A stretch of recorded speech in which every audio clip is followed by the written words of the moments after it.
I'll give you just one example. Like here, things do not happen quickly. This is not a drunken night out in England, for example, where girls kind of randomly hook up whatever they feel like because they're drunk. That very rarely happens in a place like Ukraine, for example. Even though people drink a lot of alcohol, girls normally want to get to know guys a lot more before they will commit to any sort of sexual relationship.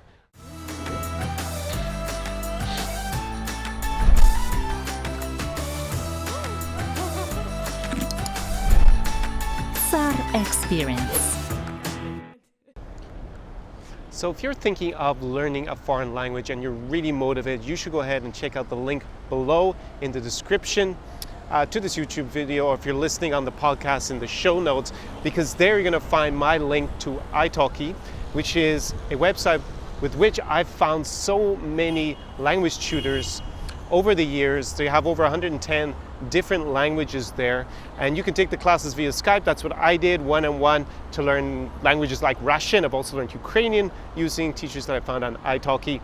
And there they also have a function called an italki Classroom, where you can actually take them outside of Skype. There's actually a classroom feature that they've added to the service. That's a great platform. You also get $10 credit if you go through my special link below. There in the description, gets you started on taking your first class. Is going to be one-to-one tuition. That's what I use, and that's what I found to be really effective over the year in all the languages I've been learning, like French, Italian, Spanish, Portuguese, Russian, Ukrainian, Romanian, and lots more. So best of luck. Go check it out. Welcome back to part 2 of this episode 5 of my video podcast series. This is our Experience podcast with me, Connor Klein. If you haven't seen part 1 of this episode, it's a bit longer than I wanted to put in one video. Then go back and check last week's video podcast, and you'll get that before you embark on the second part of my dating journey. I'm sure lots of you are really excited to learn all about it and see what you can learn from my experience. So with that said, let's get into part 2 of this episode. I met a person at a wedding. Now, it wasn't a wedding that had anything to do with the former Soviet Union or Eastern Europe or anything like that. It's actually a wedding in Italy. And I met a guy I guess I could call a sensei of sorts. He was extremely knowledgeable about dating, basically about interacting with women. And a few years have passed in between when I described that first trip to Ukraine. I have been back. Some of it had been really rewarding. I had met great girls and dated them. But in general, I was still feeling like there's just a huge gap or something missing in my knowledge about this region and in my interaction. I seem to be struggling, especially when I compare to other countries that I have been traveling to at the time, were Brazil, which I love the women from Brazil. I love the country in general, just the culture. It's not a place I've been traveling to a lot. But when I came here, I found it a lot more harder, a lot more difficult to create that kind of rapport that I was finding in other countries, even in Western Europe at the time. Here I did think the women were, of course, extremely beautiful. There was certainly a lot of curiosity from my part, as well, an interest in the country and its culture. I had learned a lot about Ukrainian culture, so I wasn't culture shocked when I was coming here, but I still had this gap. Now, meeting this sensei, I'll call him, was a watershed. It was really life-changing because we traveled a little bit together afterwards, after this wedding, and we were in Western Europe, we were in Italy, and I actually met up with some Russian girls, Russian-speaking girls, Belarusian, Russian at the time anyways. And that was, we started to discuss a lot of things and how I approach girls, and he started to say, no, I think that, you better if you did these 2 or 3 things, because this is what the expectations are. And remember, we're in Western Europe, so the girls are to a certain extent westernized. That was something I alluded to before, because the girls I met from a Russian background in Washington, D.C., of course, have been westernized, or at least had accommodated the differences in culture between their own native culture and being in the West. So this is also to a certain extent what was happening in Italy. Now, we went on a trip to Eastern Europe about 9 months later, and it was one of the trips that is most memorable of my life. Not sure I could ever do it again physically. It was a real grind. We went through Romania, Moldova, and Ukraine, and we blitzed it for 2 weeks, and it was sensational, I have to say. And I started to learn a lot from this guy. I mean, even though he had not traveled, this was actually his first time traveling around the region, he was just able to point so many things out to me in terms of the culture and in terms of my interaction, because he was there with me and he was seeing what I was doing and things I was doing that were like kind of like faux pas, that were just culturally incongruent with what a lot of girls in the region are used to or what their expectations are when you're interacting with them. And it's just basically a cultural misunderstanding to a large extent. Now, even though I had been traveling around a lot, I hadn't actually figured a lot of that out. So it was great to get that in field personal coaching from this guy. And I think that actually was not just specific to Eastern Europe. I think he was able to give me just a lot of those great tips in terms of like everything from your body language to the way you project yourself, what you talk about, how you relate, how you listen is very important to the other person.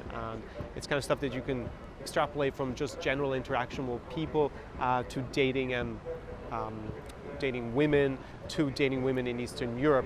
And we have traveled together many a time since then, and we have refined things, and we have worked on, how we relate to women, how the dating culture works there, and we've really gone into it so deep to understand it, because like me, he was also really curious in the women here and fell in love with a lot of them, and a lot of them fell in love with him and with me too. So this has been something that has changed the way that I approach dating. It really helped me overcome all those frustrations and problems I had when I first went. I had obviously gotten over the very first cultural shock day in Lviv when I'm sitting on the veranda. I can't even talk to anyone, no matter how obvious they make it that they actually want to talk to me.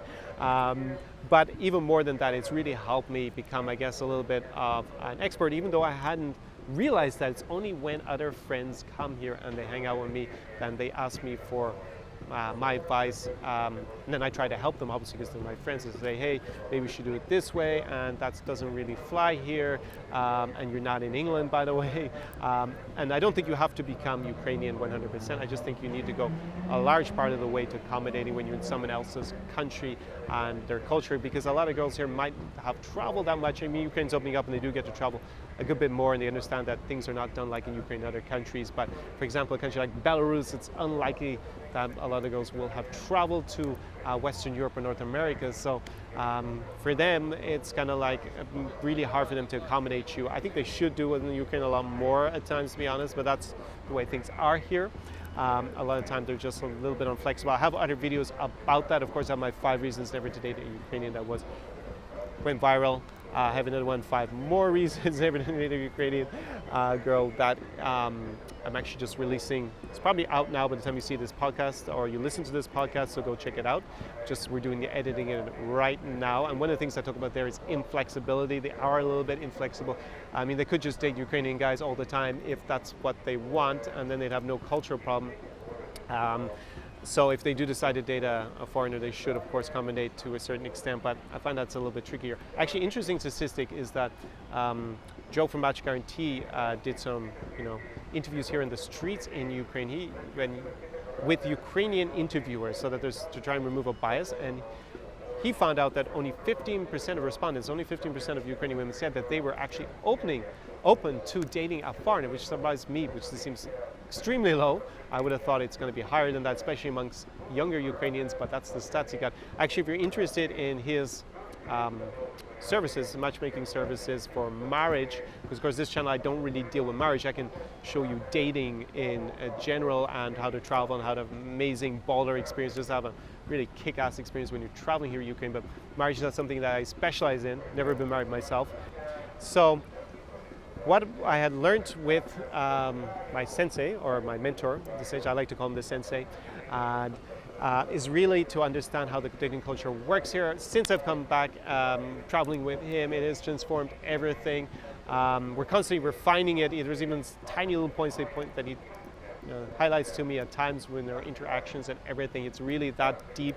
And my dating life has been transformed, to be honest, here. Long gone is the frustration that I used to experience a lot of time on dates where I just didn't understand why things weren't gelling.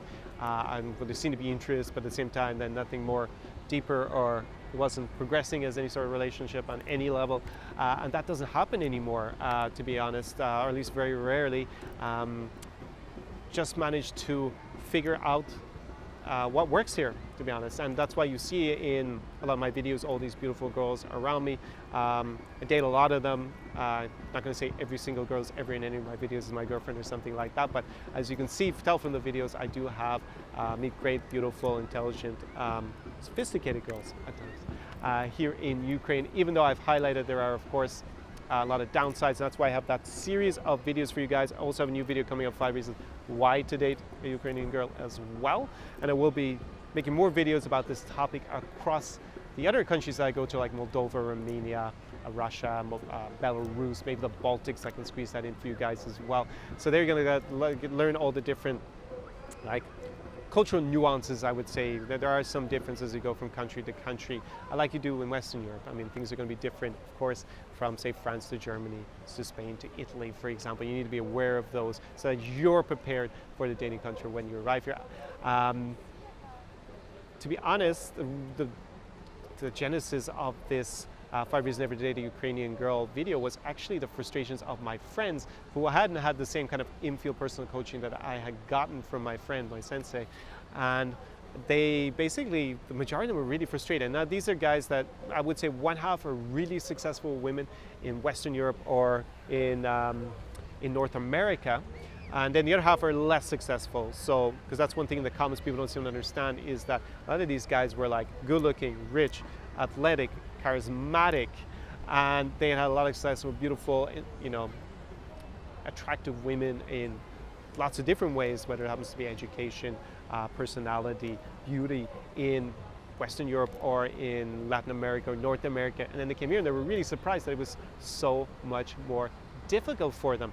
And they were really frustrated, most of them, and that's why I think this kind of like cultural understanding is the main reason. Like, I'll give you just one example. Like here, things do not happen quickly. This is not a drunken night out in England, for example, where girls kind of randomly hook up whatever they feel like because they're drunk. That very rarely happens in a place like Ukraine, for example. Even though people drink a lot of alcohol, girls normally want to get to know guys a lot more before they will commit to any sort of sexual relationship. That's just been my experience of being here, and that's not a problem, of course, if you've got a month or 2 months to hang out and or make those months happen to come here. But if you're coming for a week or so, like all of my friends were, it ain't enough time, to be honest, to really develop any sort of deeper connection with girls when you're traveling here.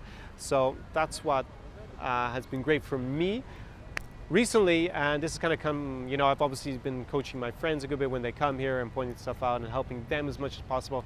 And now other people meet me just kind of randomly here or write me on the internet.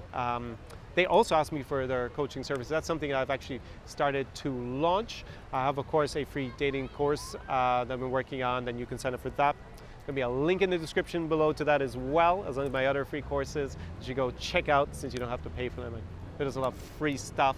You just have to put in your email address and then you'll receive that by email later on. And also I've started giving it to, you know, personalized infill coaching to you guys out there who really want me to help you with not just obviously just talking to girls or something, or hanging out in the street and that kind of stuff, but also the cultural differences, traveling here, the logistics, and then of course the more probably interesting stuff most of you want to know is like how to go on a date and how to go on a successful date with a Ukrainian girl. And I've started to offer that to you. So if you are interested, then send me a message to that effect. Make sure you put in the headline something like dating Ukraine or dating Belarus or dating coaching. Actually, dating coaching, that would be the best way to put it in the subject line so I see it quicker and I can prioritize it. My email address, I'll also write that below in the description and in the show notes, of course, is my name, Connor Klein, at ZaraExperience.com. Zara is spelled T-S-A-R. But just go copy paste it from the description below or in the show notes. That's always a way never to mess up anyone's email addresses. I'm sure you know I often do that myself. So definitely go ahead and do that if you are interested. That of course is not free. It requires a lot of my time and attention, but you will get amazing value from it. I guarantee you it will be money well spent. You'll have to apply. I don't take on everybody because I want to be sure that I can really help you guys are going to invest the money and time, and also my time and my energy and my passion into it. So I'll get you to fill out a little short, very short survey. It'll take a minute or two, and then we can decide whether you're a good fit and then chat about it and work out some sort of schedule where they say it's here in Ukraine, for example, if it's in Kiev or in Odessa or in Lviv we will meet in person. I can take you around and coach you through everything so that you don't have to go through the years of frustration like I did before I cracked all this stuff myself. And maybe you're never going to meet by chance like I did a sensei or a mentor who's really going to be able to show you the ropes and explain everything to you. So I'm here to offer that to you already. So definitely go ahead and do that if you're interested. As you say, as you watch my videos, I date a lot of great women here, beautiful women, intelligent women, and yeah, it's been phenomenal, but it wouldn't have been that if I hadn't gone through the process and a lot of the failure in order to get there. So as you can see, you probably relate to a certain extent probably to a lot of the things that have gone on, you know, in my background, you know, obviously initial shyness, suffering from post anxiety, having to overcome those even in my own culture first, and then traveling and just, you know, traveling solo, which always makes it harder, especially because there's no one there even to vouch for you, and that you're not some sort of madman when you're traveling in general. Here it's not, I haven't had such many problems. People don't find it so weird if I'm traveling on my own. I do like to actually travel with my good friends. I don't need a travel buddy, as I've said before in other episodes, but I do love to travel with my good friends, and we have a phenomenal time. So I've gone through that process. I want to help you so you don't have to spend years trying to figure it out, and that's part of what I give in the free content here. I definitely think I give you a lot of help already, and there's going to be a lot more coming in the next few months from Ukraine. There seems a lot more noise on this square, now getting close to sunset, so I think this is a good time probably to wrap it up before I lose light completely here on Maidan. So write me if you're interested, of course, and make sure that you're subscribed to the channel.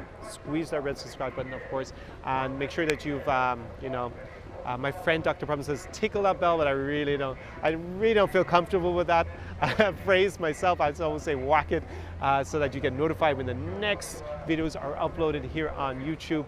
And of course, if you prefer to listen to the audio, then make sure you subscribe to my podcast on SoundCloud. That's where I host it. You can also find it through iTunes there. And it's going to be До свидания из Киева, or Do побачення from Kiev. Here, it's a beautiful summer's evening. I've had a great time, been hanging out with some other phenomenal YouTubers over the last few days. A lot of, they're actually gonna have some great content from Ukraine as well that you're definitely gonna wanna check out. So a lot of great stuff coming up on the channel in the next few weeks and months. I'm super motivated, super happy to be able to help you, and I can see really the fruition of that with the number you've come up to me. Hope you found this episode interesting, at least. Now you understand my background and mistakes, some of the mistakes I made because I was naive and didn't have the knowledge when I came here first. And definitely invest in Russian, even if you never become a client or you never even help, go and do that for yourself. I see the difference it makes.